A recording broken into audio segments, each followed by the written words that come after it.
Hello and welcome everyone. आज हम लोग डिस्कशन करने के लिए आए हैं about the topic the disorders. जो लास्ट पार्ट है सर्कुलेटरी सिस्टम का, कुछ डिसीजेस के बारे में पढ़ेंगे। और आजकल तो बहुत ही ये फेमस है, हो गया है, न्यूज़ में आते रहता है आए दिन। कोई ना कोई फेमस लोग भी, उनको हार्ट अटैक वगैरह कुछ ना कुछ आते ही रहता है। We will come to know कि ये आज इसका क्या कारण है, what is the reason behind it.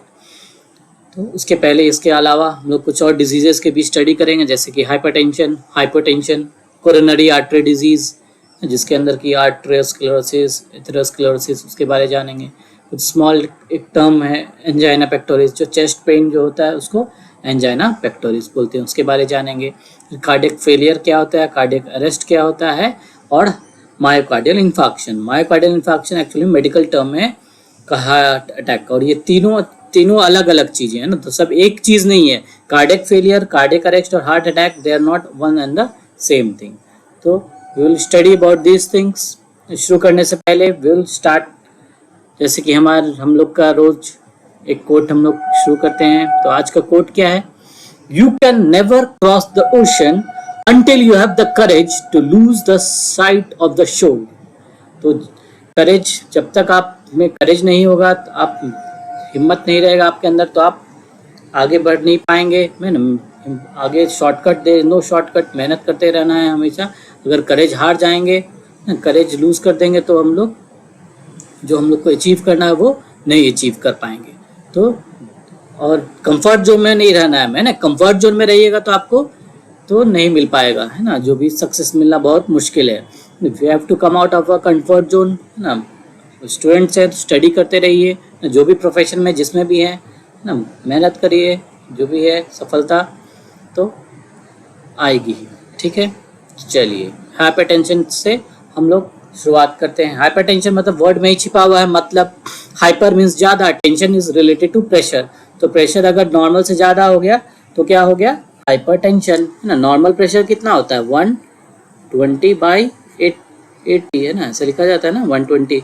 यानी कि ये क्या हो गया? ये सिस्टोलिक प्रेशर है। और ये क्या है? ये this is diastolic pressure. Systolic pressure क्या है? जब हार्ट का वेंट्रिकल पंप कर रहा है, जब प्रेशर में है, तो और वो प्रेशर हमारे ब्लड वेसल्स में जा रहा है, वही प्रेशर, और वो ब्लड हमारे ब्लड वेसल्स के वॉल पे प्रेशर डाल रहा है। तो जो प्रेशर हमारा ब्लड डाल रहा है उसको क्या बोलेंगे? ब्लड प्रेशर, है ना। और ब्लड प्रेशर का दो है, एक है ना, जिससे में कि एक सिस्टोलिक हो जाता है, एक डायस्टोलिक हो जाता है। सिस्टोलिक मतलब क्या? सिस्टोलिक जब हार्ट सिस्टोल कर रहा है, जब हार्ट कॉन्ट्रैक्ट कर रहा है, उस समय जो प्रेशर डाल रहा है ना, कोई भी चीज़ कॉन्ट्रैक्ट करेगा, पिचका रहा है, दबा रहा है, तो प्रेशर जाएगा ना कहीं, तो वो प्रेशर उस समय का। और जब वो हार्ट रिलैक्स कर रहा है उस समय जो थोड़ा सा कम प्रेशर होगा, तो वो कितना, उसको डायस्टोलिक प्रेशर बोलते हैं। वो कितना होता है? Normal 180 mmHg। तो अगर जनरली 140 और 90 से अगर ज़्यादा हो गया, 140 और 90, 140 over 90 से ज़्यादा हो गया, तो क्या बोलते हैं कि हाइपरटेंशन हो गया। तो हाई ब्लड प्रेशर उसको माना जाता है। तो ये एटलीस्ट इतना याद रखना है, ठीक है। और इसके अलावा भी बहुत सारा कैटेगरीज होता है, जो कि अगर जो 120 से 129 है तो ज़रा सा एलिवेटेड है ना, 130 से 139 थोड़ा सा ज़्यादा है ना, स्टेज 1। तो स्टेज 2 वाला जनरली वो माना जाता है। उसमें थोड़ा ध्यान देना है ना, क्या क्या हमें अपने लाइफस्टाइल वगैरह में चेंजेस लाना होगा। बहुत ज़्यादा हो गया 180 नाल, तो उसको हाइपरटेंसिव क्राइसिस होता है, तो वो इमीडिएटली हमें डॉक्टर को कंसल्ट करना है, हॉस्पिटल जाना है, ठीक है। कॉजेज़ क्या होते हैं हाई ब्लड प्रेशर के? जो हमारा जो लाइफस्टाइल है अनहेल्दी है ना, जो एक्सरसाइज नहीं कर रहे हैं ना, ओबिसिटी, डायबिटीज़, इन सब के कारण ब्लड प्रेशर हाई हो जाता है। तो और प्रेगनेंसी वगैरह के टाइम में भी थोड़ा सा टेम्परेरी हाई हो सकता है ब्लड प्रेशर। कुछ जेनेटिक कॉजेज भी हो सकते हैं इसके पीछे, ठीक है। और अगर ठीक नहीं किए है ना ब्लड प्रेशर, यानी कि ब्लड प्रेशर यानी कि ज़्यादा प्रेशर है ना, और टेंशन में होना, हमारा हार्ट एकदम टेंशन में भाई, है ना, बहुत ज़्यादा काम करना पड़ रहा है, अगर वर्कलोड बहुत ज़्यादा हो रहा है हार्ट के ऊपर, है ना, तो यानी कि ज़्यादा वर्कलोड होगा तो दिक्कतें आएंगी। तो दिक्कतें क्या आती है ना, अगर ब्रेन में है ना कुछ वेसल्स वगैरह कुछ डैमेज वगैरह हो गया है ना, जिसके कारण स्ट्रोक आ सकता है ना, हार्ट में जो ब्लड वेसल्स में डैमेज आ गया, या ब्लड वेसल में रुकावट आ गया, तो वहाँ का टिश्यूज़ डैमेज हो सकता है, तो हार्ट अटैक आ जाएगा ना। और अगर किडनी में भी डैमेजेस हो सकती है, तो इसीलिए ध्यान देना है हमेशा, है ना। जनरली ब्लड प्रेशर जैसे ना हमारे टेम्पल एरिया में ये इधर है ना, तो उस एरिया में ज़्यादा पेन हो रहा है ना, हेडेक हो रहा है, तो हमेशा याद रखना है कि ध्यान देना है कि हाइपरटेंशन हो सकता है। ठीक है, नोजिया फीलिंग हो रहा है ना, शॉर्टनेस ऑफ ब्रीदिंग ज़्यादा हो रहा है ना, ब्लीडिंग फ्रॉम नोज हो रहा है अचानक से, तो अगर इस तरह का चेंजेस हमारे हार्ट में देखें ना, पैल्पिटेशन मतलब कि बीट ज़्यादा, हमें पता चल रहा है अपना हार्ट बीट का, हमें अंदाज़ा हो रहा है कि हमारा हार्ट बीट कर रहा है ना, जनरली अंदाज़ा उतना नहीं होता है बट ज़्यादा अंदाज़ा हो रहा है, तो हार्ट पाल्पिटेशंस हो रहे हैं, ज़्यादा एंजाइटी हो रही है, तो ये सब अगर चेंजेस दिख रहा है तो है ना, अर्जेंट सिम्टम है तो तुरंत जाके दिखाना है हमें हॉस्पिटल। ठीक है, चेंज हमारा अपना ट्राई करना है, जो इसका प्रिवेंशन बहुत ही आसान है ना, ट्राई करना, हमारा जो वेट है लूज करना है ना, जो तोंद है और जो कमर है अपना उस पर नज़र रखना है ना, कि ज़्यादा तोंद नहीं है, जमा फैट जमा नहीं करना, ज़्यादा खाना पीना एकदम बढ़िया से ना, फल खाइए, फ्रूट्स खाइए, ड्राई फ्रूट्स खाइए, सब ज़्यादा मात्रा में खाइए, पानी को पीजिए अच्छे से, तो ये सब हेल्दी डाइट का चीज़ है ना। और सोडियम का जो इनपुट होता है, सोडियम कम लेना है, सोडियम का इनपुट है ना कम करना है, सॉल्ट का कम इनटेक करना है ना, अल्कोहल, नो स्मोकिंग, सोना है बढ़िया से अच्छे से ना 7 से 8 घंटा, स्ट्रेस कम लेना है ना, मेंटल टेंशन है ना, मेंटल नहीं लेना है, मेंटल टेंशन लीजिएगा तो हाइपर टेंशन हो जाएगा, मेंटल टेंशन लीजिएगा तो हाइपर टेंशन हो जाएगा। ठीक है, या फिर हाइपोटेंशन भी हो सकता है, घट भी सकता है ना, stress is very bad thing. चलिए ठीक है, और हमारा जनरली जिन्हें ब्लड प्रेशर लग रहा है तो ज़्यादा है, तो उनको अपना घर पे देखन बाई जो ब्लड प्रेशर जो स्पिग्मोमैनोमीटर होता है इलेक्ट्रॉनिक वाला, वो खरीद कर अपना रेगुलर चेकअप कर सकते हैं ना। कुछ खान पीन में चेंजेस है तो नेचुरली कुछ कम कर सकते हैं ना, जैसे कि लेमन्स वगैरह है ना, अनियन, गार्लिक, कोकोनट वाटर है ना, बनाना ना, मेथी के सीड्स, हनी, ये सब, वाटरमेलन के सीड्स, तो ये सब दे कैन नेचुरली हम लोग कम भी कर सकते हैं। इसके अलावा मेडिसिन वगैरह तो है, दे आर तो ऑप्शंस तो हैं ही है ना। इसके अलावा अगर घर पे ट्राई करेंगे नेचुरली तो it can lower down the blood pressure. ठीक है, फिर हाइपोटेंशन क्या है? हाइपोटेंशन मतलब कम हो जाना, नाम ही है ना, हाइपो मतलब कम, टेंशन है ना, टेंशन मतलब प्रेशर है ना, स्ट्रेच वर्ड से डिराइव है ना, स्ट्रेच, स्ट्रेच का मतलब टेंशन होता है, तो ना ब्लड प्रेशर, ब्लड वेसल्स में कम स्ट्रेच है ना, कम टेंशन मिल रहा है ब्लड को, यानी कि ब्लड हमारे ब्लड वॉल्स पे कम प्रेशर डाल रहा है, तो क्या हो गया? हाइपोटेंशन। 90 और 60 से अगर कम हो गया, 90 और 60 से है ना, यानी कि सिस्टोलिक 90 और डायस्टोलिक 60 से कम है ना, अंडर 90 और ओवर 60 हो गया तो क्या बोलेंगे? MMFHG, तो हाइपोटेंशन। ठीक है, जनरली स्ट्रेस वगैरह के कारण है, लॉन्ग स्टैंडिंग है ना, कोई भी चीज़ है ना, सडन ब्लड लॉस हो गया, कुछ इन्फेक्शन वगैरह हो गए, हाई कार्बोहाइड्रेट डाइट्स वगैरह, सडन शिफ्ट इन मोशन, इनके they are some causes of hypotension. ठीक है, तो इसमें जैसे फेंटिंग हो जाता है ना, सिनकोप बोलते हैं, क्या बोलते हैं? सिनकोप आ जाता है, यानी चक्कर आ जाता है, पास आउट कर जाते हैं, मेडिकल टर्म क्या होता है? सिनकोप।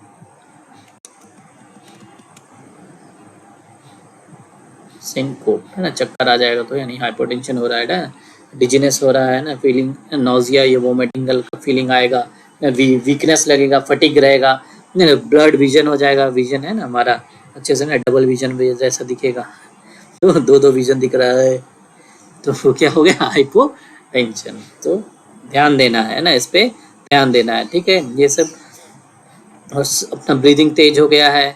ठीक है, तो इसका जो रेमेडीज है, जो ड्राई फ्रूट्स वगैरह इंटेक करिए, जैसे आलमंड्स हो गया, रेजिन्स हो गए, ठीक है, तुलसी का पत्ता, ये सब, बेसल लीव्स, लेमन जूस है ना, सॉल्ट वाटर, ये सब का इनपुट बढ़ा देना है, तो naturally we can treat the blood pressure. Blood pressure जो कम है उसको हम लोग नॉर्मल लेवल पे वापस ला सकते हैं। ठीक है, कैरेट जूस पीजिए, बीट रूट पीजिए, ठीक है ना, लिकोरिस रूट होता है ना, मुलेठी होता है, मुलेठी खाइए। ठीक है, तो ये सब होता है ना, रोजमेरी फ्लावर होता है ना, उसके भी रस काम आता है। ठीक है, आयुर्वेदिक दवा भी इससे बनाया जाता है। तो these are all changes that you can bring out in yourself, in your diet, so that blood pressure can naturally come to the normal level। ठीक है, तो लो ब्लड प्रेशर इससे ठीक हो सकता है। चलिए, इसके अलावा मेडिकेशंस तो है, मेडिकेशंस तो लास्ट ऑप्शन है ही। ठीक है, फिर कोरोनरी आर्टरी डिजीज है, थर्ड डिजीज हमारा क्या है? कोरोनरी आर्टरी डिजीज, नाम में ही छिपा हुआ है, CAD, शॉर्ट में क्या बोल देते हैं? CAD है ना, शॉर्ट क्या हो गया इसका? CAD, coronary artery disease. कैसे हो गया कोरोनरी आर्टरी डिजीज? कोई भी है ना, ब्लड फ्लो की कमी हो गई है ना, ब्लड फ्लो की कमी हो गई तो टिश्यूज के अंदर ब्लड फ्लो कम हो जाता है तो उसको क्या बोलते हैं, इस्चेमिया। क्या वर्ड यूज होता है, ischemia. What is ischemia, it is decreased, है ना, blood flow to the tissues, है ना, टिश्यूज में कम हो रहा है ब्लड फ्लो तो क्या उसको बोलेंगे, इस्चेमिया हो गया, ठीक है। ऑक्सीजन की सप्लाई घट जाएगी, है ना, तो टिश्यूज धीरे धीरे उनका डेथ होने लगेगा, ठीक है ना, इस्चेमिया हो जाएगा तो चेस्ट पेन वगैरह हो जाएगा, ठीक है। एंजाइना पेक्टोरिस बोलते हैं इसको, क्या ना, this can lead to chest pain, chest pain. ये इस्चेमिया हो गया तो किसका हो गया, मायोकार्डियल सेल्स का। इस्चेमिया किसका हो रहा है, मायोकार्डियल सेल्स का। क्यों मायोकार्डियल सेल्स का होगा बताइए, कोरोनरी आर्टरी, एक जो ये देखिए रेड कलर का जो बना हुआ है ना, coronary artery.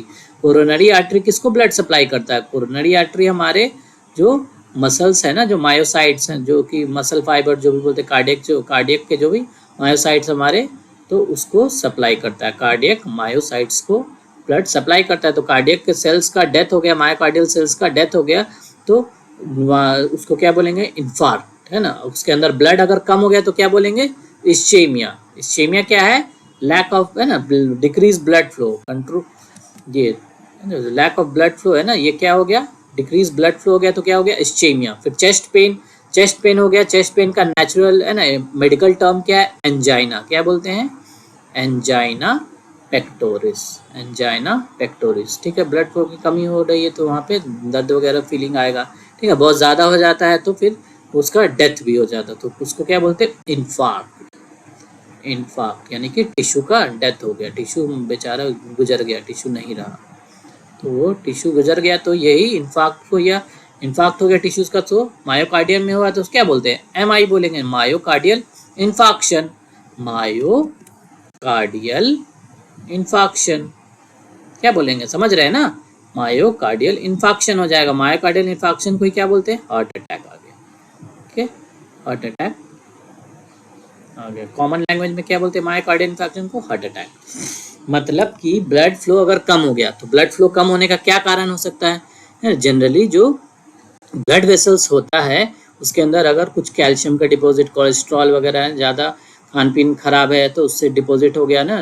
Cholesterol generally low density lipoproteins होते हैं, एलडीएल होता है, तो वो हार्मफुल कोलेस्ट्रॉल होते हैं, तो उसका जनरली तो उसके कारण प्लाक वगैरह डेवलप हो जाता है। प्लाक मतलब कि इस तरह का ऐसा स्ट्रक्चर है जो कि घेर दिया है ना, जो नैरो कर दिया, हमारा ब्लड वेसल्स को नैरो कर लिया, कुछ ऐसा जमा हो गया यहाँ पे स्ट्रक्चर, जो कैल्शियम का हो सकता है या कोलेस्ट्रॉल ये सब का, जिसके कारण कि ब्लड का फ्लो घट गया। ब्लड फ्लो घट गया तो कोरोनरी आर्टरी में ये सब हो रहा है, तो कोरोनरी आर्टरी किसको ब्लड सप्लाई कर रही है, ये सब दिख रही है, ब्लड वेसल्स मसल सेल्स को कर रहा है, तो मसल सेल्स को ब्लड नहीं मिलेगा, ब्लड ऑक्सीजन नहीं मिलेगा, ऑक्सीजन ही तो सबको चाहिए ना, ऑक्सीजन नहीं रहेगा तो एटीपी कहाँ से बना पाएगा, एनर्जी ही नहीं बना पाएगा, एटीपी नहीं बना पाएगा, तो ये धीरे धीरे ये सब सेल्स का डेथ होने लगेगा, धीरे धीरे क्या होने लगेगा, ये सब सेल्स का डेथ होने लगेगा। तो ये सब सेल्स का डेथ हो जाएगा, मान लो ये ब्लू कलर से डिनोट कर दिया, ये सब सेल डाई हो गए, डाई हो गए तो क्या हो जाएगा, मायोकार्डियल इन्फार्क्शन। वहाँ पे क्या हो गया, मायोकार्डियल इन्फार्क्शन,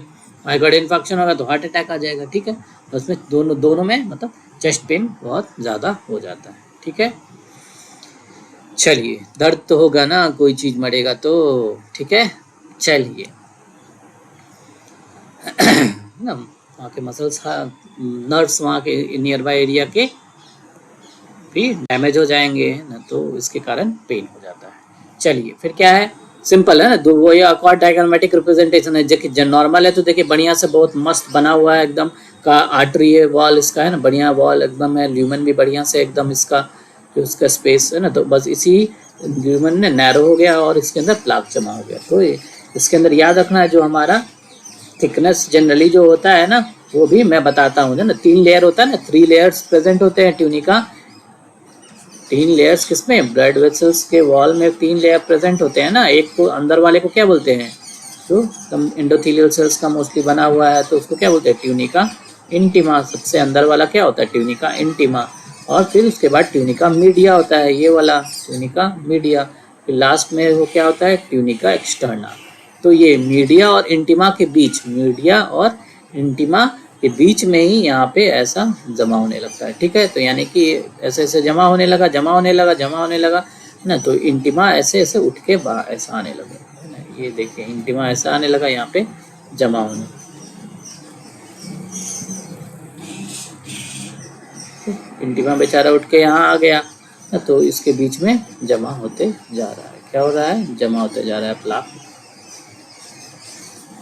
ठीक है, तो ट्यूनिका मीडिया और ट्यूनिका इंटीमा के बीच में जमा हो जाता है। जैसे कि इस डायग्राम में भी देख सकते हैं, ये क्या है? ट्यूनिका इंटीमा है ना, और ये ट्यूनिका मीडिया, यहाँ पे बीच में ये प्लाक जमा हो गया। प्लाक मतलब कि जो भी डिपॉजिट है ना, डिपॉजिट को क्या बोल दिया? प्लाक। ठीक है, फिर नहीं डिपॉजिट को है ना, एक जो इसका एक और टर्म है ना, जो इसके अंदर आता है एथेरोस्क्लेरोसिस, है ना। एथेरोस्क्लेरोसिस को जानने के लिए पहले हम लोग समझते हैं क्या होता है एट्रियोस्क्लेरोसिस। एट्रियोस्क्लेरोसिस क्या होता है ना, जनरली जो एथेरोस्क्लेरोसिस एक टर्म होता है जिसमें कोलेस्ट्रॉल वगैरह डिपॉजिट हो जाता है, it is a part of atherosclerosis, है ना। टर्म में कंफ्यूज नहीं होना है। ये क्या है? एट्रियो, आर्टरियो है, ए आर है ना, आर्टरी, आर्टरी से रिलेटेड है। आर्टरियो स्क्लेरोसिस के बारे में हम लोग जान रहे हैं। स्क्लेरोसिस का मतलब क्या होता है? किसी भी चीज का हार्डनिंग, है ना। तो उसके वॉल अगर जो आर्टरी के वॉल अगर हार्ड हो गए, जनरली क्या होते हैं? स्ट्रेची होते हैं, फ्लेक्सिबल होते हैं। अगर वो थिक और स्टिफ हो गए, हार्ड हो गए, तो उसको क्या बोलते हैं? एट्रियोस्क्लेरोसिस। इसके कारण क्या होगा? ब्लड फ्लो ऑटोमेटिकली इंटरप्टेड हो जाएगा, तो सर्कुलेशन में दिक्कत आएगी। ठीक है, सर्कुलेशन में दिक्कत आएगी तो फिर हार्ट के प्रॉब्लम्स होंगे। ठीक है, और कुछ और भी फैक्टर्स है, जैसे कि जो जिसके इंसान के अंदर ब्लड प्रेशर हाई है ना, तो उसके अंदर ये सब ज़्यादा देखने को मिलेगा ना। हाई कोलेस्ट्रॉल है, ब्लड प्रेशर हाई है, डायबिटीज़ है, तो उनके ज़्यादा चांसेस है एट्रियोस्क्लेरोसिस के। ठीक है, इसके मेनली 5 टाइप्स ऑफ एट्रियोस्क्लेरोसिस है जो देखना है। अपना डिटेल में आपको जानने की जरूरत नहीं है, बट मेनली जो है वो आप जरूर जान लीजिए क्या होता है। ये तो एग्जाम पॉइंट ऑफ व्यू के लिए बहुत ही इंपॉर्टेंट है। क्या है? एथेरोस्क्लेरोसिस। ठीक है, एथेरोस्क्लेरोसिस। ठीक है, ये क्या है? Often confused with arteriosclerosis. ठीक है, this condition is caused by fatty और वैक्सी बिल्डअप कॉल्ड प्लाक और एथेरोमा। तो फैक्सी और वैक्सी है ना, फैटी जो कोलेस्ट्रॉल वाला डिपॉजिट जो होगा उसको क्या बोलते हैं? एथेरोमा। प्लाक को क्या बोलेंगे? एथेरोमा। इसी को एथेरोस्क्लेरोसिस बोलते हैं। समझो कि एथेरोस्क्लेरोसिस उसका एक बेटा है ना। एथेरोस्क्लेरोसिस बड़ा है ना, उसका एक पूरा उसके अंदर ग्रुप है, उसके अंदर उसका बस एक छोटा सा पार्ट क्या है? एथेरोस्क्लेरोसिस। यही सबसे इम्पोर्टेंट है ना, जब सबसे इम्पोर्टेंट यही है, क्योंकि यही जो ज़्यादातर बहुत सारा डिजीज कॉज करता है। ठीक है, कोरोनरी आर्टरी डिजीज कॉज करने का यही एक one of the main reasons है। ठीक है, इसके अलावा जो आर्टेरियोस्क्लेरोसिस होगा जनरली एज रिलेटेड होता है, फाइब्रोसिस है ना, फाइबर्स का बहुत ज़्यादा ग्रोथ हो जाता है, तब भी उसका आर्टरी में ब्लॉकेज हो जाएगा, तो उसको क्या बोलेंगे? Non atheromatous arteriosclerosis. ठीक है, एक और होता है जो कैल्शियम डिपॉजिट्स को होता है। ठीक है, ध्यान दीजिएगा ना, कैल्शियम डिपॉजिट्स को है, बहुत जगह गलत बताया रहता है। ठीक है, ध्यान देना है। क्या? आर्टरी वॉल अगर हार्ड हो गया ड्यू टू कैल्शियम डिपॉजिट, तो दैट इज ऑल्सो एट्रियोस्क्लेरोसिस। उस टाइप को क्या बोलते हैं? साइंटिस्ट के नाम पे मॉन्कबर्ग्स आर्टेरियोस्क्लेरोसिस। ठीक है, इंक्रीजिंग एज के कारण जनरली ज्यादा हो जाता है। ठीक है, इसमें ब्लड क्लॉट्स वगैरह ज्यादा नहीं होगा। ठीक है, जनरली जब ब्लॉक हो जाता है ना, तो फिर वहाँ पे ब्लॉकेज हो गया, तो इंटीमा अगर फट गया तो फिर वहाँ से ब्लड निकल सकता है, तो ब्लड क्लॉट फॉर्म हो जाता है, थ्रोम्बस बोलते हैं उसको। ठीक है, चलिए देखते हैं फिर क्या है। चौथा हाइलिन है ना, नाम में ये है ना, क्या है? हाइलिन। तो छोटे मोटे जो आर्टरी और आर्टरियोल है ना, उसमें इफेक्ट करेंगे। ठीक है, छोटे मोटे है ना, ज्यादा है ना नहीं इफेक्ट करेगा। डायबिटीज जिनको होगा कि उनको इफेक्ट करेगा। ठीक है, तो आर्टरी इसमें भी थिक हो जाएगा, नैरो हो जाएगा, वीकेन होगा, फिर ब्लड फ्लो ब्लॉक हो जाएगा। कोरोनरी आर्टरी डिजीज में कोरोनरी आर्टरी में ब्लड फ्लो का ब्लॉक हो जाना ही क्या बोलेंगे? वो क्या आ जाएगा। ठीक है, हम लोग क्या पढ़ रहे हैं? एट्रियोस्क्लेरोसिस है ना। एट्रियोस्क्लेरोसिस में कोई भी आर्टरी और कोई भी आर्टरी हो सकता है। This is not just coronary artery. ठीक है, कंफ्यूज नहीं होइएगा।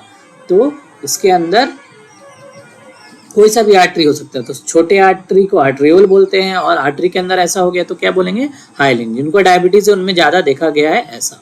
एक और टाइप का आर्टेरियोस्क्लेरोसिस होता है जिसमें कि प्रोटीन का डिपॉजिट हो जाता है। ठीक है, प्रोटीन का डिपॉजिट हो जाता है तो उसको क्या बोलते हैं? हाइपरप्लास्टिक एट्रियोस्क्लेरोसिस। तो हाई ब्लड प्रेशर जिनको है तो उनको हो सकता है। ठीक है, तो याद करिए ना क्या क्या होगा। एथेरो है ना, एथेरो वाला, एथेरो है ना, एथेरोस्क्लेरोसिस वाला में क्या होगा बताइए? एथेरोस्क्लेरोसिस के अंदर कोलेस्ट्रॉल वाला डिपॉजिट हो जाएगा। ठीक है, कोलेस्ट्रॉल जो है ना, जो भी है ना फैट है ना, जो भी फैटी डिपॉजिट्स हो जाता है। ठीक है, फिर दूसरा क्या है? दूसरा नॉन एथ्रोमेटस है ना, जो कि फाइब्रोसिस की वजह से हो जाएगा। ठीक है, तो एक फाइब्रोसिस वाला हो सकता है एज के कारण, ठीक है। एक और क्या हो सकता है, एक कैल्शियम का डिपोजिशन हो सकता है, कैल्शियम है ना, मॉन्केबर्ग्स वाला, ठीक। एक क्या हो सकता है, एक प्रोटीन का डिपोजिशन होता है जिसमें कि हाइपरप्लास्टिक जिसको कि बोलते हैं, प्रोटीन का डिपोजिशन हो सकता है, ठीक है। और एक और क्या है, एक में हाइलिन है ना, एक हाइलिन जो कि आर्टरी और वेरियस आर्टरियोल में हो सकता है, तो उसको क्या बोलेंगे, हाइलिन है ना, आर्टरियोस्क्लेरोसिस, ठीक है। तो ये याद रखना है, ठीक है। चलिए, एथरो सबसे इंपॉर्टेंट है, तो एथरोस्क्लेरोसिस के बारे में थोड़ा सा जान लेते हैं क्या होता है। जैसे एथरोस्क्लेरोसिस ये नॉर्मल ब्लड फ्लो है, ठीक है। 3 लेयर का जो बात किया था मैंने, जिक्र किया था जैसे है ना, तब से जो पहला वाला क्या है ना, ट्यूनिका इंटीमा वाला एंडोथेलियम, मिडिल वाला लेयर में जनरली स्मूथ मसल्स होते हैं, तो ट्यूनिका मीडिया, ठीक है। फिर बाहर वाला जो कोलेजन फाइबर्स वगैरह होते हैं, तो वो क्या है, ट्यूनिका ये एक्सटर्ना, तो ये तीसरा लेयर है ना, जनरली ये पहला लेयर, ये दूसरा लेयर, तीसरा। तो पहला और दूसरा एंडोथेलियम है, अंदर से बात कर रहे हैं ना, तो अंदर से अगर अंदर ब्लड के ये ल्यूमेन है ना, जो है होल होता है, पाइप का जो छेद होता है, तो क्या बोलते हैं, ल्यूमेन, जो ब्लड वेसल का जो छेद है, तो ल्यूमेन, तो ल्यूमेन की तरफ जो है उसको एंडोथेलियम, तो एंडोथेलियम और देखिए ये है ना इंटिमा और मीडिया है ना, तो एंडोथेलियम और स्मूथ मसल्स के बीच में यहाँ पे ग्रोथ हो गया, ठीक है। तो स्मूथ मसल्स का भी प्रोलिफरेशन हो जा रहा है, ठीक है, स्मूथ मसल्स भी बढ़ रहे हैं, ठीक है। और मैक्रोफेजेस वगैरह कुछ ट्रांसफॉर्म हो जा रहे हैं, किसमें, फोम सेल्स हो जाते हैं, तो फोम सेल्स में हो रहा है ना, लिपिड जमा हो सकता है, सेलुलर डेब्रिस है ना, कैल्शियम वगैरह भी आ सकते हैं। तो मेनली ये ना फैटी डिपॉजिट्स होता है, क्या होता है ये, फैटी डिपॉजिट्स, किसमें होगा, इंटिमा और एक्सटर्ना के बीच में, ठीक है। तो आर्टरी नैरो डाउन हो गया, ब्लड कम आएगा इससे, देखो ये ब्लड कितना कम आ रहा है, ठीक है। कितने ब्यूटीफुल ये स्लाइड है, देखिए कैसे ये प्लाक जमा हो गया, यहाँ पे प्लाक जमा हो गया, एथ्रोमेटस है ना, एथ्रोमा बोलेंगे, तो ये जमा हो गया।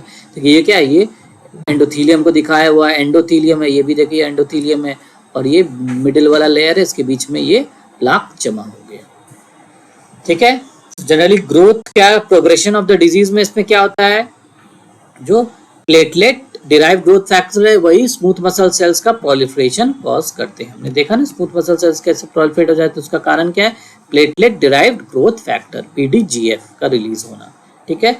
तो ये कारण होता है, और नैरो, और इसके कारण और नैरो हो जाता है, ठीक है। प्लाक तो जमा हो गया, ठीक है, फिर धीरे धीरे ग्रोथ होता है इसका, जो ग्रोथ होगा फिर वो धीरे धीरे रप्चर कर देगा, रप्चर कर देगा मतलब कि इंटिमा को फाड़ देगा, फाड़ डालेगा, तो क्या हुआ, ब्लड पूरा ब्लीडिंग होने लग जाएगा, ब्लड क्लॉट हो जमा होगा, ब्लड क्लॉट होगा तो यानी थ्रोम्बस, ठीक है। थ्रोम्बस क्या होता है, स्टैटिक ब्लड क्लॉट को क्या बोलते हैं, थ्रोम्बस, ठीक है। स्टैटिक ब्लड क्लॉट को क्या बोलते हैं, थ्रोम्बस। और अगर मूव करते रह गया तो उसको क्या बोलेंगे, एम्बुलस, है ना, क्या बोलेंगे, एम्बुलस। तो ये थ्रोम्बस इज स्टैटिक है ना, स्टैटिक ब्लड क्लॉट को क्या बोलेंगे, थ्रोम्बस, ठीक है। और अगर मूविंग है ना, मूव कर रहा मोबाइल ब्लड क्लॉट्स है, तो उनको क्या बोलेंगे, एम्बोलस, ठीक है। तो ये जनरली वहाँ थ्रोम्बस फॉर्म हो गया, ब्लड क्लॉट फॉर्म हो गया, तो और भी नैरो डाउन हो गया, पूरा एकदम ब्लॉक हो गया वो एरिया, तो ब्लॉक हो जाएगा तो एकदम, तो ब्लड पहुंच ही नहीं पाएगा टिश्यूज को ना, टिश्यूज को ब्लड फ्लो कम हो गया तो स्पेलिस्टीमिया होगा, पूरा एकदम खत्म हो गया तो इन्फेक्शन हो जाएगा, फिर हार्ट अटैक आ सकता है, ठीक है, मायोकार्डियल इन्फेक्शन हो जाएगा। सिम्टम्स क्या देखने के मिलेगा, सबसे मोस्ट एंड इम्पॉर्टेंट सिम्टम क्या होता है, जनरली चेस्ट पेन और ये एंजाइना पेक्टोरिस, और ये चेस्ट डिस्कम्फर्ट देखने को मिलता है ना, इसके कारण है ना कुछ डिजीनेस वगैरह, फैटिग है ना, शॉर्टनेस ऑफ ब्रेथ, ये सब देखने को मिलेगा, ठीक है।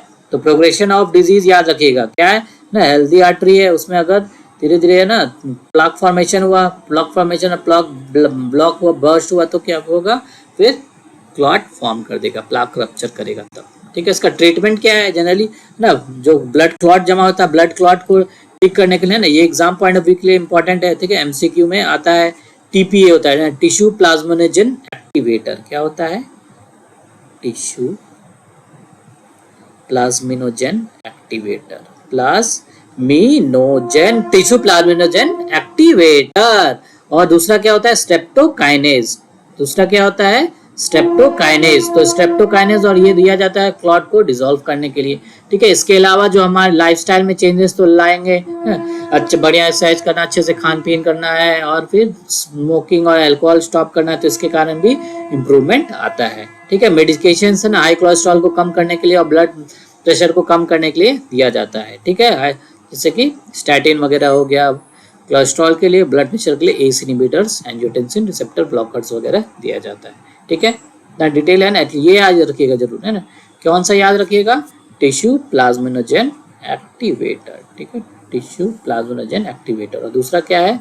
स्ट्रेप्टोकाइनेज। ठीक है, स्ट्रेप्टोकाइनेज और टीपीए। ठीक है, चलिए इसके अलावा अगर इस सबसे ठीक नहीं हुआ तो कुछ सर्जरीज भी है ना, तो ये किया जाता है। ये सर्जरीज अगर है ना हार्ट अटैक आ गया तो उसमें भी किया जाता है। जैसे कि दो सर्जरीज है मेनली, क्या, एक को एंजियोप्लास्टी बोलते हैं और दूसरे को क्या बोलते हैं? CABG, coronary artery bypass surgery. तो एंजियोप्लास्टी में क्या किया जाता है? जो पहले तो चेक किया जाता है ना फ्लोरोस्कोप के थ्रू, जो वो डाई डाल के उसमें चेक किया जाता है हार्ट को तो प्रॉपरली मूव कर रहा है कि नहीं। तो जनरली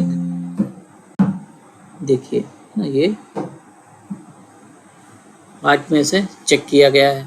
ठीक है, तो ब्लॉकेज अगर पाया गया तो फिर क्या किया जाता है? एक कैथेटर होता है ना, लंबा सा है ना, वायर के जैसा होता है, उसको फिर ब्लड वेसल में इंट्रोड्यूस किया जाता है कोरोनरी आर्टरी में ना, कोरोनरी आर्टरी की बात हो रही है तो कोरोनरी आर्टरी में वहाँ इंट्रोड्यूस किया जाएगा।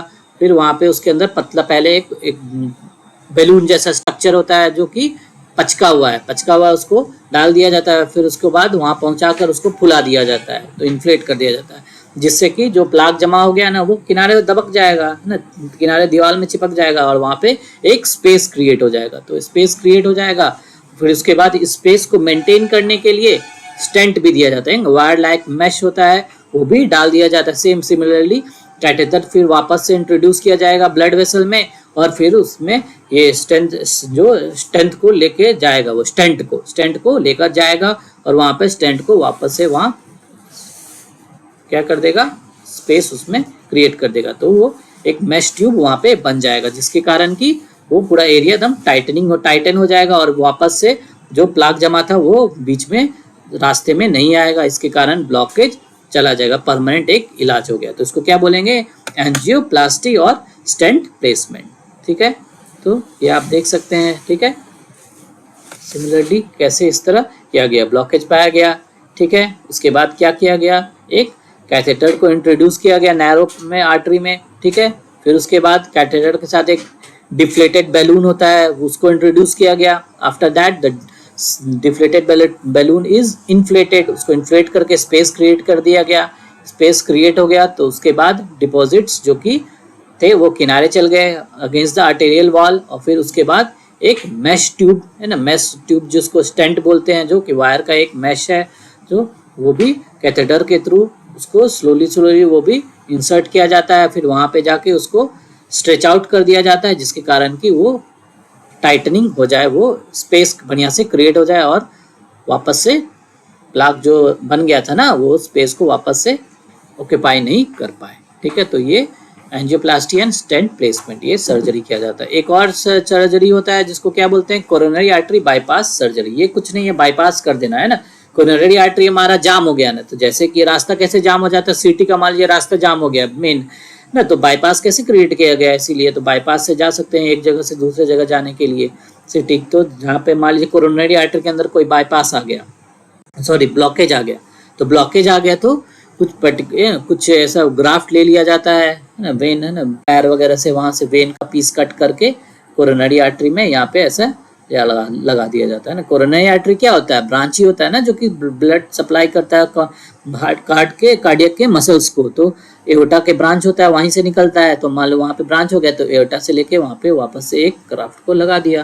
ठीक है, एक और ग्राफ्ट को इधर लगा दिया। तो जहाँ पे ऊपर और नीचे ब्लॉक है जहाँ पे, उसके वहाँ पे बाईपास ग्राफ्ट लगा दिया, एक नया आर्टरी या नया वेन लगा दिया, तो उसको क्या बोलेंगे? Bypass surgery. ठीक है, तो बस वर्ड याद रखिएगा। ठीक है, क्या होता है? CABG, coronary artery bypass surgery. ठीक है, दो सर्जरी का नाम जान लिए। ठीक है, एक एंजियोप्लास्टी और दूसरा क्या है? Coronary artery bypass surgery. ठीक, फिर है क्या? Angina pectoris. ठीक है, एंजाइना पेक्टोरिस कुछ नहीं, मतलब एक सिम्टम है चेस्ट पेन का टेक्निकल वर्ड है। टेक्निकल वर्ड उसको क्या बोलते हैं? एंजाइना पेक्टोरिस है ना। जनरली दर्द जो भी क्रिएट होता है वो लेफ्ट साइड की तरफ वो रेडिएट भी होता है ना जिधर। तो ये जैसे कि ये फोटो में देख सकते हैं, जैसे कि टाइटनेस पेन इन चेस्ट है ना। क्यों? मेन रीजन क्या होता है? आर्टरी ब्लॉक हो गया। क्या हो गया? आर्टरी का ब्लॉक होना। अगर आर्टरी अगर ब्लॉक हो गया तो यही उसका मेन कारण होता है, ठीक है। और अदर कॉजेस क्या है एंजाइना के, जैसे कि अबनॉर्मल हार्ट रिदम हो गया, हार्ट फेलियर है ना, ये सब हो गया ना। मेन रीजन क्या होता है, इस्चेमिया हो जाना। इस्चेमिया मतलब कि ब्लड फ्लो कम हो गया, फिर हार्ट का वहाँ पे मायोकार्डियम में इन्फाक्ट हो गया, तो ये एंजाइना पेक्टोरिस का मेन कारण है, यानी कि coronary artery disease is the main कारण। बट इसके अलावा हार्ट रिदम, हार्ट फेलियर वगैरह है ना, अनीमिया हो गया, तो उसके कारण भी हो सकता है, ठीक है। चलिए नेक्स्ट क्या है, next is about heart failure. Heart failure भाई क्या है, हार्ट फेलियर के बारे में क्या समझते हैं बताइए। हार्ट फेलियर ना, फेलियर मतलब कि क्या, कोई चीज फेल हो रहा है, कोई किसी का फंक्शन फेल हो रहा है, मतलब कि हार्ट अपना जो काम, हार्ट का क्या काम है, हार्ट को क्या काम दिया गया था, तुम ब्लड को भाई पंप करो, है ना, ब्लड को पंप करो, है ना, लंग्स को या पूरे बॉडी में डिस्ट्रीब्यूट करना है तुमको, ना, ऑक्सीजनेटेड ब्लड को पूरे बॉडी में डिस्ट्रीब्यूट करना है, डीऑक्सीजनेटेड को लंग्स में दो के वापस से ऑक्सीजनेटेड लाना है, और फिर वही ऑक्सीजनेटेड को पूरे बॉडी में करना है। बट अगर तुम ब्लड को बोल रहे हैं हम लोग, है ना, तुम अच्छे से नहीं कर पा रहे हो, तो मतलब तुम फेल हो गए ना, हार्ट फेल हो गया, ठीक है, तो उसको क्या बोलेंगे, हार्ट फेलियर, है ना। तो ये एक अलग चीज है, ठीक है। और इसी हार्ट फेलियर के कारण क्या होता है, ज्यादा हार्ट फेल हो गया ना, तो क्या होगा, ब्लड बहुत ज्यादा फिलअप होने लगा, हार्ट अपना पंप नहीं कर पाया, जितना ब्लड मान लो इसको मिल रहा है ना, ब्लड क्या, हार्ट क्या हो गया, इनलार्ज हो गया, हार्ट विल गेट इनलार्ज, ठीक है, हार्ट बेचारा इनलार्ज हो गया, ठीक है, हार्ट इनलार्ज हो गया, फिर लंग्स में भी ज्यादा फ्लूइड जमा हो जाएगा, ठीक है, तो फ्लूइड ज्यादा लंग्स में जमा हो जा रहे हैं, तो उसके कारण क्या होगा, सांस लेने में दिक्कत होगा, शॉर्टनेस ऑफ ब्रेथ हो जाएगा, है ना, जो कि है ना, तो फिर जो फ्लूइड होता है तो वो भी किसमें जमा ज्यादा होने लगे, लेग्स वगैरह में भी ज्यादा जमा होने लगे, फीट वगैरह में ज्यादा होने लगे, तो वो भी सब पैर फूल जाएगा ना, और फिर ब्लड की कमी के कारण वहाँ पे क्या हो जाएगा, due to they will appear blue, तो अपीयर ब्लू हो जाएगा, तो उनको स्वोलन साइनोटिक फीट भी बोला जाता है, स्वोलन साइनोटिक फ्लूइड हो जाएगा, और लंग्स में कंजेशन हो जाएगा, क्या हो जाएगा लंग्स में, कंजेशन, भाई फ्लूइड का जमावड़ा हो गया, दिक्कत हो गया, सांस नहीं ले पा रहे हैं, क्योंकि ब्लड तो भाई रह जा रहा है हार्ट में, हार्ट एनलार्ज हो गया है, तो इसलिए ना, तो पूलिंग ऑफ ब्लड हो गया, किसमें, लंग्स में भी हो गया, ठीक है, तो उसमें फ्लूइड जमा हो गया है, तो सराउंडिंग, लंग्स के सराउंडिंग में, ठीक है, तो उसको क्या बोल जाएंगे, कंजेशन ऑफ हार्ट, हार्ट का कंजेशन, तो इसीलिए दूसरा वर्ड क्या बोलते हैं, कंजस्टिव कार्डियक फेलियर, क्या बोलते हैं, कंजस्टिव कार्डियक फेलियर, ठीक है ना।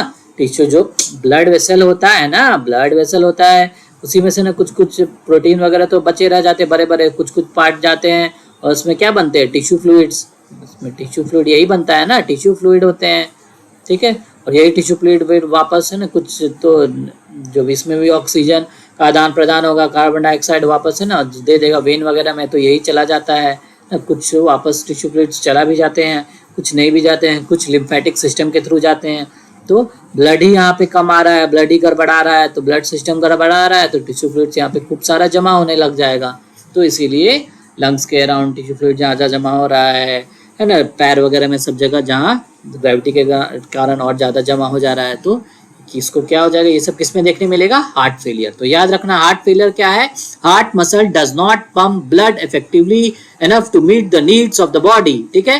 हार्ट फेलियर में क्या होता है, हार्ट फेलियर में क्या क्या होता है, जैसे कि जो भी अपना वेंट्रिकल, मेनली तो वेंट्रिकल से रिलेटेड है, वेंट्रिकल नहीं पंप करा तो लेफ्ट वाला या तो फिर राइट वाला, लेफ्ट वाला अपना मेन चैम्बर है ना, लेफ्ट वाला से ही तो पूरे बॉडी में वेंट्रिकल से ब्लड जाता है ना, तो लेफ्ट वाला अगर डैमेज हो गया तब तो बहुत दिक्कत हो जाएगा, ठीक है।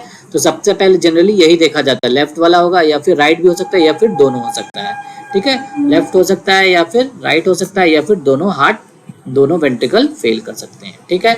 और इसका कॉजेस क्या है, CD and high blood pressure या डायबिटीज, ओबेसिटी, इनमें ज़्यादा दिखने को मिलेगा, या फिर वेंट्रिकल के मसल्स में ना कुछ स्टिफनेस आ गया, जिसके कारण कुछ खराबी आ गया, तो वो हार्ड हो गया, तो ब्लड को पंप नहीं कर पा रहा है बेचारा, अपना काम नहीं कर पा रहा है, ठीक है, ब्लड को फेंक नहीं पा रहा है बेचारा, ठीक है। तो इसका बचाव क्या है, लाइफस्टाइल चेंजेस, भाई अच्छे से एक्सरसाइज करो, बढ़िया से सो, है ना, no smoking, no alcohol, diet वाइट बढ़िया से खाओ, ठीक है, जो हमने ऊपर में भी देखा है, जो हाइपरटेंशन में है ना, डाइट वगैरह बढ़िया से सब खाना है, ठीक है ना, तो डाइट अच्छा रहेगा तो ये सब चीज़ें नहीं हो गया ना, और तेली ऑयली चीज़ ये सब कम खाना है, ठीक है ना, सॉल्ट वगैरह ये सब कम खाना है, ठीक है, तो इससे हमारा प्रिवेंट कर सकते हैं। अगर हो गया तब क्या करिएगा, तो मेडिकेशंस तो है, उसको दवा के फिर ठीक किया जाता है। ठीक है, कुछ वेंट्रिकुलर असिस्ट डिवाइसेस भी होते हैं जो वेंट्रिकल को पंप करने में और हेल्प करते हैं। ठीक है, और फिर क्या है इसका ट्रीटमेंट है ना, जो कि दवा से तो कर सकते हैं, जैसे कि बीटा ब्लॉकर वगैरह होता है। ठीक है, बीटा ब्लॉकर दवा से हो सकता है ना,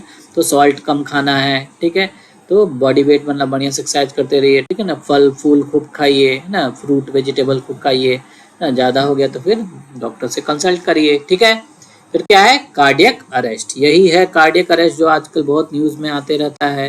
ठीक है, इसके बारे में थोड़ा हम लोग जान लेते हैं। चलिए, तो आज हम लोग फिर अभी देख रहे हैं इसके बारे में कि कार्डियक अरेस्ट जो आजकल देखते होंगे ना, बहुत सारे मूवी स्टार्स, ये सब फेमस लोग, फेमस सिनेमा पर्सनालिटीज़, जो भी बिग पिक्चर्स के जो भी पर्सनालिटीज़ उनको देखने को मिल रहा है ना। कोई भी जो भी एक्सरसाइज कर रहे हैं अचानक से, है ना, अनकॉन्शियस हो गए, कोलैप्स करके चक्कर आके गिर गए, है ना, अचानक से एक्सरसाइज कर रहे हैं जिम में फिर गिर गए, तो ये सब है ना, तो may their soul rest in peace. But हमें इसके लिए फिर अपने आप को संभाल के रखना है, इसके बारे में जानकारी होना बहुत ज़रूरी है। ठीक है, होता क्या है कार्डियक अरेस्ट? पहले बात तो ये समझ है कि कार्डियक अरेस्ट है ना और जो हार्ट अटैक है, ये दोनों एकदम दो अलग चीज़ें हैं। ठीक है, कार्डियक अरेस्ट में क्या होता है, जो हार्ट का इलेक्ट्रिकल सिस्टम होता है, जो हम लोग पढ़े हैं ना, कार्डियक इलेक्ट्रिकल सिस्टम, जो कार्डियक कंडक्शन सिस्टम होता है, SA node, AV node, bundle of फेज, जो और लेफ्ट और राइट बंडल ब्रांचेस, फिर परकिंजे फाइबर्स, तो ये पूरा जो उसमें इलेक्ट्रिक सिस्टम में गड़बड़ी आ गए तो हार्ट बीट करना बंद कर देता है। ठीक है, हार्ट विल स्टॉप बीटिंग, तो इसको क्या बोलेंगे, कार्डियक अरेस्ट। मतलब कि समझो कि कार्डियक का अरेस्ट हो गया। ठीक है, ये हमारा क्या था, दिल है ना, दिल में लग गई अरेस्ट, दिल हो गया है अरेस्ट, दिल में क्या लग गया है, चेन, क्या लग गया है, चेन, सिक्कर बना दो। ठीक है, दिल में क्या हो गया है, चेन लग गया है। ठीक है, तो हार्ट को चेन लग गया है। ठीक है, तो हार्ट अरेस्ट हो गया है, तो इसका बीट बेचारा ना बीट नहीं कर पा रहा है, इसे याद रखिएगा। ठीक है, तो ये बीटिंग बढ़िया से नहीं कर पा रहा है। बीटिंग क्यों नहीं कर पा रहा है, बीट करने वाला कौन है, एसए नोड वगैरह, है ना, एसए नोड और उसके भाई, है ना, एसए नोड और उसके भाईजन जो है ना, वो सब इलेक्ट्रिकल सिस्टम में गड़बड़ी हो गई, इसके कारण हार्ट बीट नहीं कर पा रहा है, तो इसको क्या बोलेंगे, हार्ट लॉस। हार्ट बीट नहीं कर पा रहा तो अचानक से क्या होगा, अनकॉन्शियस हो जाएगा, चक्कर आ जाएगा, बेचारा गिर जाएगा। जैसे कि देख सकते हैं ना, रोड पे बेचारा ये आदमी गिरा हुआ है ना, ये फ़ोन कर रही कॉल, है ना, इमरजेंसी एम्बुलेंस को कॉल किया जा रहा है। ठीक है, तो जनरली फिर क्या किया जाता है इसमें, ट्रीटमेंट मेनली, जो कि आप देख लीजिए क्या होता है, लॉस ऑफ हार्ट फंक्शन हो गया, ब्रीदिंग है ना, सांस भी नहीं दिया जाता, और कॉन्शियसनेस। ठीक है, तो सीपीआर दिया जाता है। सीपीआर क्या होता है, कार्डियो पल्मोनरी रिसस्टिकेशन, जो ऐसे ये हाथ के थ्रू आप देख रहे हैं, इस तरह ऐसे हार्ट के ऊपर प्रेस किया जाता है, ताकि कोशिश किया जाता है कि आर्टिफिशियली हम लोग ब्लड को पंप किया जाए, है ना। और फिर साथ में माउथ टू माउथ ब्रीदिंग या फिर आर्टिफिशियल ब्रीदिंग, है ना, अम्बू बैग वगैरह के थ्रू भी दिया जाता है। तो मैकेनिकल वेंटिलेशन भी प्रोवाइड किया जाता है, और कार्डियोपल्मोनरी रिसस्टिकेशन। ठीक है, और फिर डिफिब्रिलेशन भी टेक्निक होता है, जिसमें कि इलेक्ट्रिक शॉक्स प्रोवाइड किया जाता है ना पेशेंट को, ऐसे डिफिब्रिलेटर पैडल के थ्रू, है ना, जनरली एक इस तरफ और एक दो दिया जाता है ना, स्टर्नम के राइट साइड और एक towards the apex of the heart, तो वहाँ पे इलेक्ट्रिक करंट प्रोवाइड किया जाता है, जिससे कि वापस हार्ट जिंदा हो सके अपना, और बीट कम वापस से उसके अंदर हार्ट बीट आ सके। ठीक है, और मेडिकेशंस की बात करें तो जनरली एड्रेनालिन फेमस है, जो कि दिया जाता है एड्रेनालिन का इंजेक्शन। ठीक है, फिर क्या है, सीपीआर है ना, सीपीआर के बारे में देख लीजिए, कुछ आप लोग के लिए कुछ मैंने ये चीज़ लाई है। ठीक है, इसको है ना देखने के लिए मैं एक बार आपको ऊपर कर देता हूँ, है ना, ताकि आप लोग ये व्यू कर सके अच्छे से। ठीक है, चलिए देखिए ये क्या हो रहा है, ऐसे कि ये जो आप देख रहे हैं, ये जो है ना, thanks to the action first एडिका टीम, है ना, जो कि इसके कारण आप ये ब्यूटीफुल सा एनिमेशन देख पा रहे हैं। देखिए क्या हो रहा है, सबसे पहले तो हार्ट पुट किया गया, थंब और वो अपना हार्ट के ऊपर, है ना, पुट किया गया ऊपर, है ना, तो देख रहे हैं सबसे पहले जैसे स्लोली अब कंप्रेशन दिए जाएंगे, है ना, तो वो हार्ट के अंदर देखिए ब्लड धीरे धीरे पंप हो रहा है ना, ब्लड धीरे धीरे ऑटोमेटिकली पंप हो रहा है। तो हम लोग एक तरह से आर्टिफिशियल पंप का काम कर रहा है। ये जो हम लोग इसके थ्रू जो कर रहे हैं ना, पंप कर रहे हैं ना, कंप्रेशन दे रहे हैं ना, चेस्ट पे कंप्रेशन अपने हाथ की मदद से दे रहे हैं ना, तो ये क्या कर रहा है, पंप है ना, पंपिंग मशीन का काम कर रहा है, आर्टिफिशियल पंपिंग मशीन का। जैसे कि आप एनिमेशन में देख सकते हैं, ब्लड सर सब में जा रहा है, ब्रेन में भी जा रहा है और लेग और भी पार्ट्स ऑफ द बॉडी में डिस्ट्रीब्यूट हो रहा है। तो इस तरह कंटिन्यूसली करते रहना है तो ताकि ब्लड का मेंटेनेंस क्या रहे ना। तो और फिर आप चेंज भी कर सकते हैं ना, तो स्विच ओवर भी कर सकते हैं, कोई एक कर रहा है फिर दूसरे आदमी को बुला लीजिए वो करेगा, तो इमरजेंसी प्रोटोकॉल है ये। तो और फिर उसके बाद फिर देखिए एम्बुलेंस वगैरह को बुला सकते हैं। तो इसमें देखिए 2 इंचेस का जो प्रेशर दिया जाता है, 2 इंचेस का दबाया जाता है, और जनरली कंप्रेशंस की बात करें तो अप्रॉक्सीमेटली 100 to 120 पर मिनट बहुत फास्ट किया जाता है ना, तो इससे कि हार्ट के अंदर ब्लड वापस से पंप होने लगेगा, ठीक है। और generally it is combined with artificial ventilation, artificial ventilation के साथ इसको कंबाइन किया जाता है, ठीक है। या तो माउथ टू माउथ ब्रीदिंग भी हो सकता है या फिर आर्टिफिशियल मैकेनिकल वेंटिलेशन भी हो सकता है, ठीक है।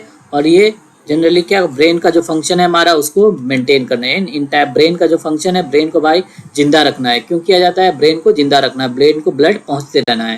अगर ब्रेन को ब्लड नहीं जाएगा तो ब्रेन डेड हो जाएगा, मतलब तो फिर आदमी एकदम चला ही गया, ठीक है। तो ब्रेन को भाई डेड नहीं होने देना है, तो ये इसीलिए CPR दिया जाता है, ठीक है। और इसके बाद है ना ब्रीदिंग वगैरह भी प्रोवाइड और ब्लड सर्कुलेशन भी प्रोवाइड किया जाता है, जो भी जिनमें कार्डियक अरेस्ट पेशेंट आ गया। फिर डिफिब्रिलेशन क्या है, डिफिब्रिलेशन भी एक टेक्निक है जिसमें कि इलेक्ट्रिकल करंट के थ्रू, इलेक्ट्रिकल करंट के माध्यम से नॉर्मल जो एबनॉर्मल हार्ट बीटिंग हो गया तो उसको किया जाता है जनरली, है ना। हार्ट के वेंट्रिकल में जैसे कि नॉर्मल रिदम है ना, नॉर्मल ब्रीद अपना ब्रीदिंग हो रहा है, देखिए है ना, हार्ट ब्रीदिंग कर रहा है, बट मान लीजिए कार्डियक अरेस्ट के अंदर चला गया है ना, वेंट्रिकल डिफिब्रिलेशन हो गया, वेंट्रिकल डिफिब्रिलेशन हो गया तो इसके कारण क्या होगा, जो मेंटेन करना है, मतलब वेंट्रिकल फिब्रिलेशन को मेंटेन करना है ना, तो उसको मेंटेन करने के लिए क्या लाए हैं, ये पैड है ना, इसको क्या बोलते हैं, डिफिब्रिलेटर पैड्स है ना। एक स्टर्नम के, एक किस कहाँ पे पुट अप करते हैं, one is put up at the sternum है ना, एक स्टर्नम के पास में यहाँ पुट किया जाता है, ठीक है। One is put at the sternum है ना, right side of the sternum, और दूसरा कहाँ एपेक्स पे पुट किया जाता है। One right side of the sternum पे यहाँ पे पुट अप किया जाता है और ये एपेक्स के पास इलेक्ट्रिक शॉक दिया जाता है, ठीक है। तो ये झटका दिया जाता है ना, और एकदम ध्यान देना है कि बाकी जो भी लोग हैं आसपास के उसको एकदम हटा देना है वहाँ से ना, वरना आसपास के लोग को भी करंट लग सकता है, इलेक्ट्रोक्यूट हो सकते हैं, तो उनको वहाँ से हटा देना है, तभी उसको पेशेंट्स को ये देना होगा, क्या देना होगा, डिफिब्रिलेशन। तो ये टेक्निक हो गया डिफिब्रिलेशन का। तो ये 2 वीडियोस मैंने इसलिए दिखाया ताकि आप लोग ये दो टर्म याद रहे, है ना। एग्जाम पॉइंट ऑफ व्यू के 2 टर्म भी याद रखना बहुत बड़ी बात है, बहुत, है ना। अभी एटलीस्ट याद रखिए क्या, कार्डियो पल्मोनरी रिसस्टिकेशन, वापस से कार्डियक और पल्मोनरी है ना, 2 भी दिया जा रहा है ना। आर्टिफिशियल वेंटिलेशन भी देना है और कार्डियक भी दे रहे हैं, तो आर्टिफिशियल पंप का काम करना है जिसके कारण की ब्रेन को जिंदा रख सके। डिफिब्रिलेशन भी इलेक्ट्रिकल कंटेंट को मेंटेन करने के लिए, बाहर से इलेक्ट्रिकल हार्ट के इलेक्ट्रिकल कंटेंट को वापस से जिंदा करने के लिए एक बाहर से इलेक्ट्रिकल करंट दिया जा रहा है, ठीक है। तो ये हो गया कार्डियक अरेस्ट के बारे में, ठीक है। तो ये इसका जनरल ट्रीटमेंट है, ठीक है। अब क्या है, हार्ट अटैक। हार्ट अटैक क्या है बताइए, है ना। हार्ट अटैक कितना बताया मैंने, अब तो जान गए होंगे ना। यानी कि हार्ट का जो मसल होता है, हार्ट मसल अगर सडनली डैमेज हो गया है ना, इनएडिक्वेट ब्लड सप्लाई, तो उसको क्या बोलेंगे, कोरोनरी आर्टरी, तो क्या बोलेंगे, हार्ट अटैक, ठीक है। तो याद रखना है, जो हार्ट अटैक है वो सर्कुलेशन का प्रॉब्लम है, और जो कार्डियक अरेस्ट है वो क्या है, इलेक्ट्रिकल, है ना, बिजली वाला है ना। यानी कि जो बिजली के तार है उसमें गड़बड़ी आ गई तो क्या बोलेंगे कार्डियक अरेस्ट। और सर्कुलेशन जो हार्ट मसल्स को ब्लड जो सप्लाई कर रहा है उसके अंदर प्रॉब्लम आ गया कोरोनरी आर्टरी में, तो क्या बोलेंगे, हार्ट अटैक आ गया, ठीक है। तो या तो एकदम कम हो गया ब्लड फ्लो, या तो एकदम स्टॉप हो गया, ठीक है।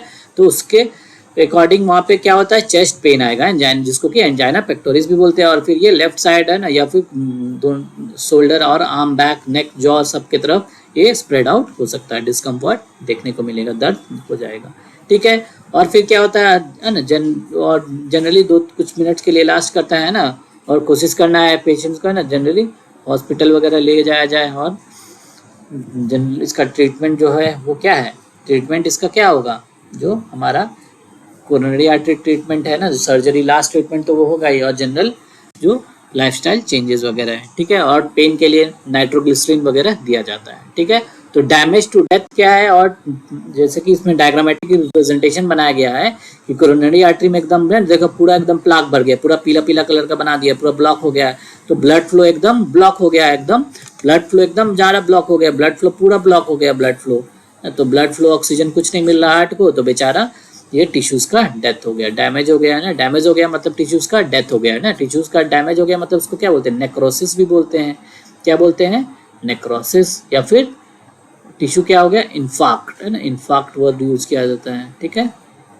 तो इसीलिए टेक्निकल वर्ड क्या होता है, मायोकार्डियल इन्फाक्शन। क्या होता है, मायोकार्डियल इन्फाक्शन। मायोकार्डियल इन्फाक्शन को ही हार्ट अटैक बोलते हैं। याद रखना है कि ये एक सर्कुलेटरी प्रॉब्लम है कोरोनरी आर्टरी में ब्लॉकेज के कारण, और कार्डियक अरेस्ट एक इलेक्ट्रिकल प्रॉब्लम है, ठीक है, जिसके कारण हार्ट बीट करना बंद कर देता है।